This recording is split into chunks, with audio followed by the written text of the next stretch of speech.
Bonjour, bienvenue sur Acteurs Publics TV. Nous sommes toujours au Salon des maires et des collectivités locales. On va parler des relations franco-allemandes sous l'angle territorial, bien sûr. En France comme en Allemagne, les collectivités sont engagées dans des transitions ambitieuses. On en parle ici depuis hier, notamment la transition écologique, bien sûr. Des deux côtés du Rhin, il y a des expériences, donc des réflexions à partager, à échanger. Et favoriser le dialogue entre les différents acteurs locaux, les experts de nos deux pays, c'est l'un des objectifs du Forum pour l'avenir franco-allemand qui vise à renforcer la coopération. Ce forum, je le rappelle, a été créé en 2019. Il est inscrit dans le traité d'Aix-la-Chapelle. Et côté français, le secrétariat est assuré par France Stratégie. Alors l'an dernier, ici même, vous vous en souvenez sans doute, nous avions parlé alimentation durable avec nos invités. Cette fois, nous allons revenir sur le thème de l'aménagement urbain durable. Ce sont les travaux qui ont été menés cette année par les membres allemands et français du Forum. Bienvenue à nos invités. Donc bonjour Sarah Bonsat. Bonjour. Chef de projet sur le Forum pour l'avenir franco-allemand. Bienvenue sur ce plateau. À vos côtés, Geneviève Laferrère. Bonjour. Geneviève Laferrère, donc vous êtes responsable du réseau Territoire et Mobilité Durable à France Nature Environnement. Bienvenue sur ce plateau ici au Salon des maires. Et puis Laurent Trigoulet, bonjour. Vous êtes directeur de cabinet du président du CNFPT, le Centre national de la fonction publique territoriale. Bonjour et bienvenue sur ce plateau, vous aussi. Et je rappelle que vous êtes maître de conférence aussi à l'Institut d'urbanisme de Bordeaux, dont vous connaissez bien le sujet également de l'aménagement urbain. Sarah Bonsat, avant d'entrer dans le vif du sujet, et quel est l'objectif du Forum franco-allemand? On va rappeler la démarche, pourquoi c'est si important d'être ici au Salon des maires. Expliquez-nous un peu comment la démarche du Forum franco-allemand pour ceux qui ne la connaissent pas. Avec grand plaisir. Alors vous l'avez rappelé, le Forum pour l'avenir franco-allemand a été créé par le traité d'Aix-la-Chapelle avec pour objectif de répondre aux préoccupations sociétales qui se posent dans nos deux pays respectifs. C'est une démarche qui cherche avant tout à aller à partir des expériences de terrain, en tirer les bonnes leçons pour stimuler les transitions locales en lien avec les politiques nationales de nos deux pays. L'examen croisé des contextes en France, des contextes français et allemands, est vraiment d'une valeur inestimable, dans la mesure où ce qui est possible dans un contexte donné est peut-être parfois déjà pratiqué dans un autre contexte, voire transposable dans d'autres pays. Et donc nous cherchons précisément à nous inspirer de ces expériences-là. Et je voudrais saluer le travail qui a été réalisé avec nos collectivités partenaires et les experts qui nous ont rejoints pour ce deuxième cycle de travail, avec lesquels nous avons élaboré des recommandations de politique publique sur la thématique de l'aménagement urbain durable. Et nous aurons l'occasion de les présenter la semaine prochaine à notre comité d'orientation. Alors sur ce thème de l'aménagement urbain durable, plusieurs groupes de travail, je crois, vous avez travaillé. Quels étaient-ils ? Alors nous avions effectivement 4 groupes de travail. Il y avait un groupe qui était dédié aux mobilités douces, un groupe qui cherchait à trouver des solutions pour davantage verdir nos villes, un autre qui cherchait plutôt à essayer de réallouer l'espace public en faveur d'un urbanisme durable, et enfin un groupe plus transversal qui était consacré à la participation citoyenne. Alors justement, Laurent Trigoulet, vous faisiez partie de ce groupe sur la participation citoyenne. Vous me disiez en préparant cette émission que c'était très précieux de pouvoir réunir des profils aussi différents, évidemment au-delà de la différence qu'on peut avoir entre représentants français et allemands. C'est tout simplement la diversité des profils qui est intéressante dans ce genre de démarche, ce genre d'échange. Oui, c'est une vraie réussite des équipes de France Stratégie d'avoir réussi à composer des groupes thématiques aussi éclectiques et en même temps aussi précieux. Parce qu'en fait, on s'est posé la question et on fait la remarque que finalement, réunir des professionnels des collectivités territoriales, des enseignants, de la société civile ou des prestataires sur une thématique qui les occupe, voire qui les passionne, comme la participation citoyenne, en fait, c'est quasiment exceptionnel. Et qu'on puisse le faire avec le luxe d'y passer 2 fois 1 jour et demi, ce qui nous arrive en fait quasiment jamais d'avoir ce temps-là, même si on a tous trouvé que c'était beaucoup trop court. En fait, c'est exceptionnel. Et quand en plus vous additionnez le fait qu'on croise les approches avec nos collègues allemands, là vous comprenez que vous arrivez à réunir des matériaux, une richesse intellectuelle qui est vraiment dans l'ouverture et le partage et nous permet d'avoir une approche très enrichie des matières que nous suivons d'habitude. Geneviève Laferrère, vous étiez dans le groupe Mobilité Douce. Je rappelle que vous représentez France Nature Environnement. Cette diversité aussi, elle permet de partager des diagnostics, des solutions aussi. Tout à fait, parce qu'on a toujours l'impression que chez les voisins, ça se passe mieux que chez nous. Et là, on a pu se rendre compte que de part et d'autre, donc côté français comme côté allemand, il y avait des réalisations et du potentiel qu'on sous-estimait un petit peu. Donc il y avait des sujets sur lesquels il nous semblait, côté français, qu'on avait encore du chemin à faire en matière de mobilité. Et à l'inverse, les Allemands aussi se sont aperçus qu'on avait parfois des souplesses de réglementation qu'ils n'avaient pas et qui étaient quand même bien intéressantes, notamment pour mener des expérimentations et voir aller plus loin dans du partage de voirie et de mobilité. Alors on va en parler un peu plus concrètement, mais Sarah Bronsart, ce qui ressort des travaux, c'est finalement qu'en dépit des différences, notamment d'organisation territoriale, on n'a pas la même en France et en Allemagne, différences d'approche aussi du développement durable, des questions environnementales, les membres du groupe ont finalement des questionnements qui se recoupent beaucoup aujourd'hui. Oui, exactement. En fait, c'est un peu là que réside toute la spécificité et la valeur ajoutée du Forum pour l'avenir, puisque c'est ce que je vous disais tout à l'heure. Nous partons vraiment des expériences de terrain. Alors parfois, on a l'impression que les relations franco-allemandes sont un peu difficiles, voire tendues dans l'actualité, mais chez nous, c'est vraiment différent. On a réussi à capitaliser sur les expériences de terrain.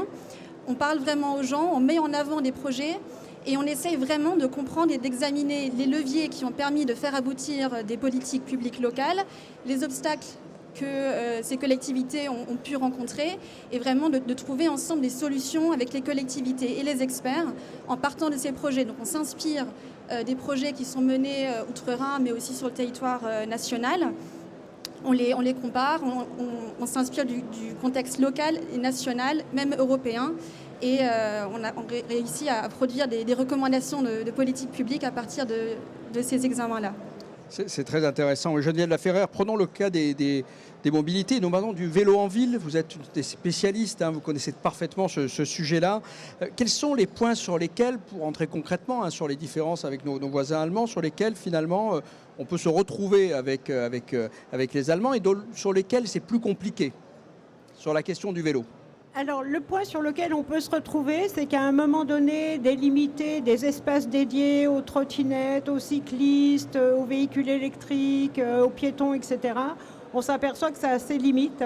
Et du coup, on s'est rendu compte que le fait de vouloir apaiser la circulation d'une manière générale, en réduisant des vitesses et en réduisant aussi la place dédiée à la voiture, pouvait être un point de convergence important et du coup être beaucoup plus intéressant que de donner de l'espace à telle ou telle catégorie. Donc ça, c'était un des premiers points. Et puis à l'inverse, la souplesse que l'on peut avoir au niveau de nos collectivités territoriales françaises en termes justement d'expérimentation ou d'initiative n'est pas la même côté allemand où le côté fédéral fait que beaucoup de décisions en matière de voirie sont du niveau fédéral. Et donc, quelque part, ils se sont aperçus qu'eux étaient beaucoup plus contraints et qu'ils avaient des besoins un petit peu d'indépendance et d'autonomie. On penserait le contraire, exactement, en fait. Exactement, et ça a vraiment été une grande surprise. Donc, nos élus locaux peuvent expérimenter plus de choses que peuvent le faire les élus locaux allemands. Exactement, c'est tout à fait ça. Laurent Trijoulet, même question cette fois sur les questions de participation citoyenne, le groupe de travail auquel vous participiez. Là aussi, les points de rapprochement, de divergence avec nos voisins? Mais quelque part, même question, même constat. C'est-à-dire que dans l'imaginaire des acteurs français et notamment des professionnels des collectivités territoriales, on se dit en matière de participation citoyenne, il y a quand même Berlin, il y a quand même Fribourg, le Vorarlberg, enfin bref, il y a plein d'expériences connues où l'inclusion, la participation du citoyen sur l'habitat participatif ou la construction d'un urbanisme durable est démonstrateur. On envoie même des délégations françaises voir ces expériences-là. Et donc on arrive avec un présupposé que l'Allemagne, le temps allemand est légèrement en avance sur nos pratiques. Et en fait, c'est plutôt l'inverse. C'est-à-dire qu'en termes de culture, la participation, d'habitude, d'innovation, de sujets, d'audace même, les collectivités territoriales françaises ont plus intégré ça de façon systémique dans leur approche pour déployer leur politique publique, finalement que la pratique allemande, qui était plutôt à nous questionner sur les outils, la réglementation et quels sont nos process, et plutôt à se dire finalement vous avez des outils qu'on n'a pas et il faudrait qu'on partage aussi cela. Geneviève Laferrière, sur les mobilités douces, on a toujours tendance à penser, mais vous allez peut-être nous dire que ce n'est pas le cas, mais que la France est en retard en fait par rapport aux Allemands. C'est peut-être une idée reçue. En préparant cette émission, vous m'aviez expliqué qu'ils étaient par exemple très intéressés à notre code de la rue. Le code de la rue, alors qui vient de Belgique, je crois. J'ai un peu vu à l'origine, je ne suis pas sûr que ce soit nous qui l'ayons sorti, mais que c'était expérimenté en Belgique déjà avant et la France s'est un peu appropriée. Non. Oui et non, il y a eu vraiment au-delà de ça, oui. Les Allemands étaient intéressés par des ça. Frontières, il y a quand même un certain nombre d'échanges qui peuvent circuler et donc il y a eu des initiatives côté français, du coup on a regardé côté suisse, on a regardé côté Belgique et chacun a cheminé ensemble pour en effet adopter ces règles du code de la rue qui mettent le piéton, puis le cycliste et enfin l'automobiliste dans un ordre un peu différent de ce que constituait le code de la route. Et là, donc, côté allemand, ils ont découvert en effet cette hiérarchie un peu différente et ont été très intéressés. Mais vous avez raison, il y a eu un moment où l'Allemagne était bien en avance sur la place donnée aux pistes cyclables pour favoriser le vélo et la France était allée copier. Mais on a tellement bien copié qu'à un moment donné, on est même allé plus loin. Et aujourd'hui, il y a des outils tels que la possibilité de tourner à droite au niveau d'un carrefour à feu, qu'ils n'ont pas du tout. Voilà. Alors que les cyclistes, avec prudence, peuvent tourner à droite ou à gauche selon certains feux. Et ils se sont dit, oulala, mais ça c'est sympathique aussi. Donc voilà, c'est vraiment cette culture de l'échange qui fait que chacun va aller copier un petit peu ce qui marche bien à côté. Laurent Trijoulet, quand on parle d'aménagement urbain, la participation citoyenne, c'est parfois tendu en France. C'est compliqué pour les élus locaux, les maires, de faire avancer certaines idées d'aménagement. Et on voit bien parfois que le débat public se passe parfois dans la douleur. Est-ce que c'est pareil en Allemagne ou c'est un peu plus fluide? Non, effectivement. Vous avez pu écouter dans le groupe. Ouais. Le débat public, il est compliqué partout. Il est surtout sujet de quelle est la question qu'on met en débat. Quel est le point qu'on souhaite résoudre? Qu'est-ce qu'on accepte de discuter? Quelles sont les réalités de l'influence du débat public sur les politiques publiques qui sont déployées en matière d'urbanisme durable? Là où on s'est rejoint avec nos homologues allemands, c'est qu'il fallait voir au-delà du sujet qui spontanément, momentanément mis en débat. Et que notre action, elle est dédiée à participer à une culture de la participation qui transcende, qui va au-delà de l'objet de la politique publique, de la place publique, du parking que l'on souhaite requalifier. Le sujet, c'est que à partir du moment où on va souhaiter mettre en débat ce sujet-là, il faut avoir conscience que ça va engager le citoyen et qu'est-ce qu'il va retenir de l'expérience. C'est non seulement qu'il aura peut-être réussi à contribuer heureusement à construire quelque chose de mieux pour sa place publique ou pour son quotidien, mais c'est surtout qu'il aura enclenché un process démocratique qui va le raccrocher à la vie démocratique citoyenne. Donc en fait, l'ambition est plus longue et beaucoup plus grande, mais aussi la vigilance. Parce que si on fait mal les choses, c'est le débat démocratique qu'on altère. Ce n'est pas simplement le projet qu'on met en débat. Sarah Bronsard, on sait que la France regarde avec attention. Alors c'était un point d'actualité pendant les travaux du cycle 2 du forum. C'est ce fameux billet de train en Allemagne à 49 €, billet unique, qui a eu un certain succès, que la France regarde avec un certain intérêt, même si on ne le voit pas trop arriver encore aujourd'hui, parce qu'on n'est pas non plus dans la même situation qu'en Allemagne. Vous en avez beaucoup parlé, j'imagine, au cours des débats du forum? On en a beaucoup parlé dans le groupe du travail sur les mobilités, évidemment, parce que ça a été un peu le projet phare du gouvernement allemand en matière de mobilité et la manière de laquelle on finance aussi nos transports. Alors il faut savoir que ce billet en Allemagne, il fait partie d'une volonté de tarification unitaire. C'est un abonnement unique qui permet à tous les Allemands de voyager pour seulement 49 € par mois sur tout le territoire national.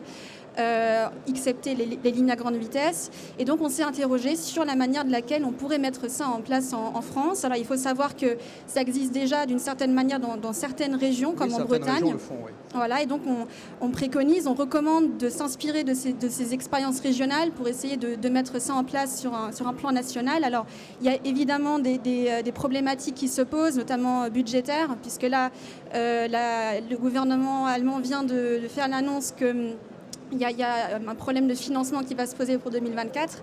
Donc il faudra évidemment étudier de manière très précise les modalités de financement. Mais c'est un bel exemple d'une chose de laquelle on pourrait s'inspirer du contexte national de l'autre pays. José de la Ferrière, c'est duplicable en France, où il y a des spécificités de notre organisation ferroviaire aussi, de la manière dont sont organisés le trafic ferroviaire en France. C'est plus compliqué que ça? Alors, comme vous pouvez aussi vous servir, comme le disait Sarah Bronsard, on regarde aussi ce qui se passe, ça permettra d'éviter quelques erreurs si on décidait aussi de venir à cette formule-là. Oui. Alors du coup, la transposition sur le territoire français, elle peut se faire, mais en deux temps. C'est-à-dire qu'on a un réseau ferroviaire qui reste quand même national, et donc une entité qui permet de négocier. Et par ailleurs, puisque le billet concerne aussi toute la mobilité urbaine, là, on se trouve confronté à des exploitants nombreux, fort nombreux à l'échelle de chaque métropole, à l'échelle de chaque territoire. Et donc là, d'imaginer la négociation d'un billet unique avec tarif unique, c'est compliqué. Mais pour autant, comme l'a dit Sarah, il y a des régions qui exploitent le fait qu'on puisse faire un itinéraire avec un seul billet ou un seul lieu pour acheter ce billet, ce qui simplifierait déjà beaucoup le fait qu'on puisse passer d'un train à un bus, puis d'un bus à un métro, d'un métro à un tram, au-delà des entités administratives qui formatent aujourd'hui notre territoire. Donc l'idée est déjà de passer par peut-être le billet unique avant d'avoir le tarif unique. Laurent Trijoulet, sur ce point-là, c'est quelque chose que vous avez regardé aussi avec attention. Dans le cadre, vous en avez parlé dans le cadre de votre groupe de travail, participation citoyenne, un peu de ça, de ce billet-là, puisque c'était de l'exemple allemand.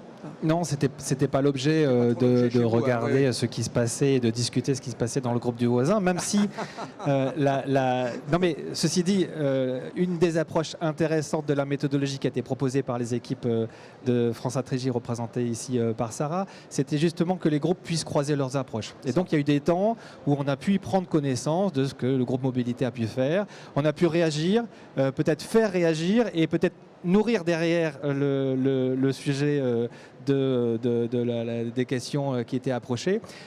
J'ai remarqué, pour avoir regardé ce qu'avaient fait les 4 groupes, qu'il y avait un point commun qui revenait quasi systématiquement, et vous comprenez pourquoi il a attiré mon attention, c'est la question de la formation. Comme la question de la formation des élus locaux et la question des formations des agents. Parce qu'à chaque fois, on se dit finalement la seule façon d'arriver à faire progresser concrètement le propos lorsqu'on déploie des politiques publiques, qu'on les partage ou qu'on les nourrit avec nos réflexions propres, c'est qu'il y a besoin d'une montée en compétence des agents publics qui mettent en œuvre les politiques publiques, mais aussi des élus locaux pour que sur la thématique qui m'occupait, on démystifie ce qu'est la participation des citoyennes, parce qu'il y a en France, il est vrai, un rapport un peu délicat entre démocratie participative et démocratie directe ou citoyenne, et tout ça, ce sont des approches pour dire on sait gérer ça dans le temps, on apprend à gérer ça, et ça se fait par des temps formatifs. Et puis au-delà, thématique formation aussi du citoyen, pour là aussi, quelque part, participer à une éducation citoyenne de comment on peut participer à la vie locale. Sarah Bronsard, un dernier mot. Dans quelques jours, vous l'avez dit, vont être rendus publics. Enfin, vous allez conclure les travaux du cycle 2. Le cycle 3, vous pouvez nous dire qu'est-ce qu'il en sera? Avec plaisir. Donc le cycle 3, nous venons de l'entamer. De manière traditionnelle, on entame chaque cycle par un séminaire de lancement. Donc c'est un séminaire auquel nous invitons toutes nos collectivités partenaires françaises et allemandes pour qu'elles viennent présenter leurs projets et nous parler un peu des choses qui leur sont particulièrement importantes. Donc ce séminaire a eu lieu il y a à peu près un mois à Berlin. Donc le cycle est lancé. Nous sur allons quel thème, donc sur les thématiques, je vais y venir. Voilà. Donc nous avons là aussi 4 thématiques qui sont la sobriété énergétique, la planification thermique, la production d'énergie renouvelable au niveau local et enfin la rénovation thermique des bâtiments. C'est les 4 Donc on est sujets, sur les grands sujets de transition énergétique. Voilà, on continue sur ces Mais thématiques. sauf, on ne parle pas de nucléaire par contre. Hein, Alors avec ça nos c'est amis un peu allemands. le sujet Voilà. qui fâche On effectivement. va pas relancer un débat là-dessus, Oui. mais voilà. Oui. Mais il y a plein d'autres sujets, effectivement. Vous avez listé ce qui seront les groupes de travail, en fait. Et il y a plein d'autres choses à échanger sur les questions de transition énergétique, autres que la question de la production d'énergie nucléaire ou pas. Voilà, ce sera surtout la production d'énergie renouvelable. Et comme Voilà. notre angle d'attaque, vous l'aurez compris, c'est le local, le nucléaire ne tombe pas vraiment non plus sur cette compétence-là. Et peut-être un mot aussi, nous rencontrons un certain engouement pour cette thématique et nous montons vraiment en puissance par rapport au cycle précédent, dans la mesure où nous avions 6 collectivités partenaires au cycle 2. Là, nous en aurons 11, donc nous doublons quasiment notre chiffre. Et les experts qui nous rejoignent seront normalement 60 au lieu de 50. Donc là, ça monte en puissance. Voilà, ça monte en puissance et voilà. Merci beaucoup. Merci à tous les trois d'avoir participé à cette émission sur le plateau d'Acteurs Publics TV ici au Salon des maires et des collectivités locales. Merci d'avoir échangé sur cette belle initiative, le forum franco-allemand. À bientôt sur Acteurs Publics TV. Merci.